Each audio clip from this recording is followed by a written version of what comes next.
Now, before we dive into the course content, I'd like to give you a teaser or a taste of what you'll be able to do by the end of the course. So this is going to be one example that's based on one topic that's covered in one subsection of the course.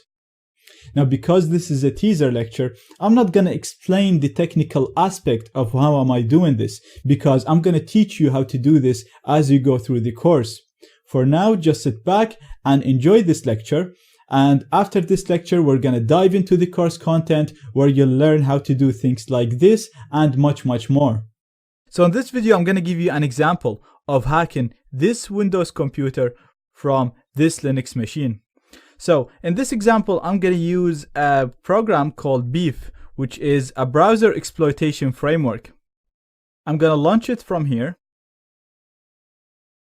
And the way this works is it uses a JavaScript code to hook a target computer, and then once a computer is hooked, we'll be able to run a number of commands. Now, to do that, I'm going to use a man-in-the-middle attack to automatically inject the hook code for Beef. So I'm going to use a tool called man-in-the-middle-f, and I'm going to do an ARP spoofing attack, and I'm going to give it my network interface, and I'm going to give it the gateway. And I'm going to give it the target IP address, which is the address of the Windows machine. Then I'm going to tell it that I want you to inject a JavaScript URL, and I'm going to give it the location where the hook code is stored. I'm going to hit enter. And that's it running. Now, I know this looks very complicated. You don't know where I got the options from. All of this looks confusing. But again, don't worry about that. We're going to talk about this and go through this step by step, so it'll be very easy for you. Right now, all you need to understand is this program is going to inject the hook code, so the code that allows Beef to hack into that computer, into the browser of the target person, so that the code will run without the person even knowing. So I'm going to go to my Windows machine. I'm going to run the web browser, and I'm just going to go to any website. So I'm just going to go to bing.com. Now, if we go back to the Kali machine, you'll see that we have the IP address of the target person under the hooked browsers. And if we click on the commands tab, you'll see a large number of categories with commands that you can run on the target computer. Again, we'll talk about that later in future videos. What I'm interested in is a plugin which allows us to show a notification bar on the target computer. And what I'm going to say in that notification bar is I'm going to say that there is a new update. Click here to install it. So what this is going to do is it's going to show the target person that there is a new update.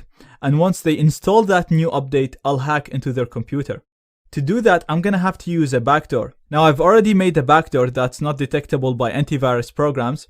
I'm not going to show you how to do that now, but in the course, you'll learn how to do that. So right now, I'm just going to say where I stored the backdoor, and I called it update.exe. So that's it. That's all done. I'm going to click on execute, and that will execute it for me. Now, before I go and run the update, I'm going to listen for incoming connections so that I can connect to the target computer once they try to update their computer. So again, I'm going to explain why we need to do this and how to do this in future lecture. Right now, I'm just going to do it very quickly. And once we do that, if we go on the target machine, you'll see that their Firefox is telling them there is a critical update, and you need to click here to install that update. I'm going to click it. And you can see that it's downloading an update file for me. I'm going to save it. Now that's downloaded for me. So if I go to my downloads, just to show you what the file looks like, you can see that it looks like a normal file. It has a nice icon. If we run it, we'll actually get an installer that will update Flash for us. But at the same time, this is going to execute my backdoor at the background.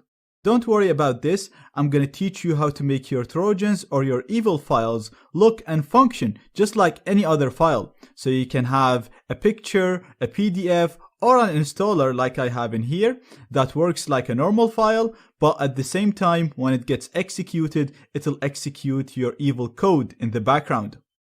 So now, even though that the target person is happy, they think they're installing an update for their Flash player, if we go back to the Kali machine, you'll see that we managed to get a reverse session from the Windows machine.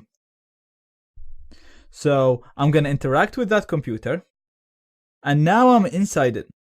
So I can do so many things with the target computer. I basically have full control over that computer. And we're going to talk about all the things that you can do in the post-connection section of this course. What I want to do now is I want to show you how to access the webcam of the target computer. So we're going to use a plugin that comes with Meterpreter. So I'm just going to do webcam stream. I'm going to hit enter. And as you can see, I managed to turn on the webcam of the target computer. So this is actually a webcam that's attached to the Windows machine. And right there, you can see me, and I basically hacked into the Windows machine. I can do anything I want on the Windows machine. And I can also turn the webcam. I can inject a keylogger. I basically have full control over that machine. Now, again, this is just an example of one attack that we're going to use. We're going to do so many more attacks like this, and all of them are going to allow us to gain full control over the target system. So don't worry about how to do this attack. Don't worry about the commands. Don't worry about all of that. This is just a teaser, a simple taste of the things that you'll be able to do by the end of the course.